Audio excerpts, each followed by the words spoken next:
Hello, this is Last Garden Standing with Lucinda again, and this time I'd like to talk a little bit about herbs and how we're drying them since we're approaching the fall season. I'm going to start at the end rather than the beginning. So I'm going to show you how we dry the herbs one way. There's lots of different ways, but this is one way. One thing that I do is I take a string, I put the stems all together, tie it, and then hang them, and that way all the flavoring stays into the herb. There's lavender I'm going to do, there's a basil there's peppermint, spearmint, mints right there, and there's sage at the end. So I'm going to show you the plants that I picked it from, and we're going to talk a little bit about each one and how we can dry herbs even in different ways. This is only one. This is only one way. So we'll continue in a minute. First of all, here's the basil that I am going to dry. It's just a beautiful basil. It's actually called the cinnamon basil. It's done really well. It's time to cut it because basils are not perennial.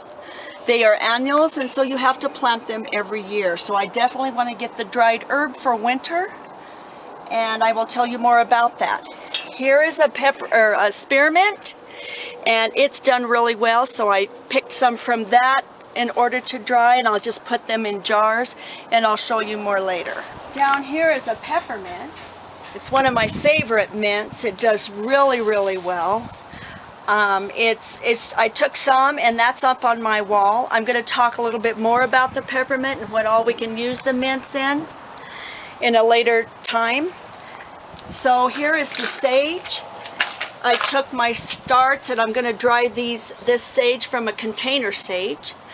I have some against the house too, but this one I like to just pick and dry and eat.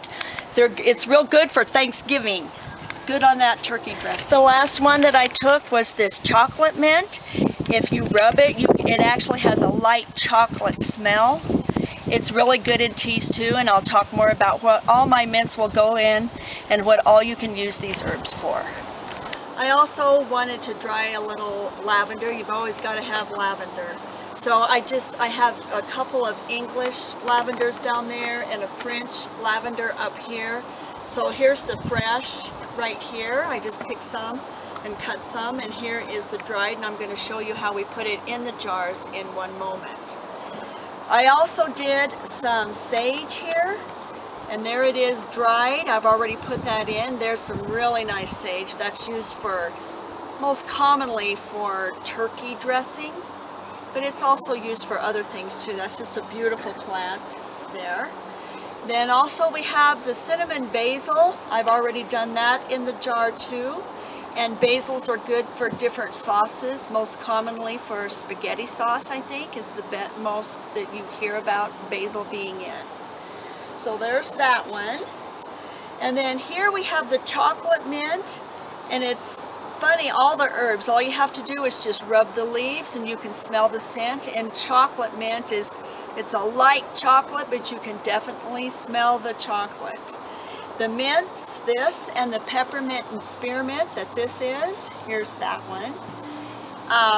They are used a lot in teas. You can dry them, you can steam them in for teas, and they're really, really good. But you can also use them in salads. They're real good fresh too, and they taste really, really good. So I've already done those as well. So there's all those herbs, and we're just going to put those in our pot right now, and I'll be drying these also as time goes on. But what I want to show you is the lavender, how we'll put this in here, how I actually do it. I open up a plastic bag, just put it in the bag, kind of crunch it around.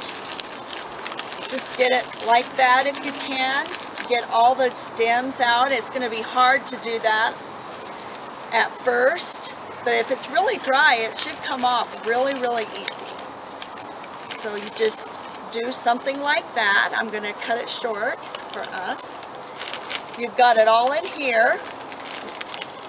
And the lavender is good for the pop-array, or I put it around some of my other plants to help repel some bugs.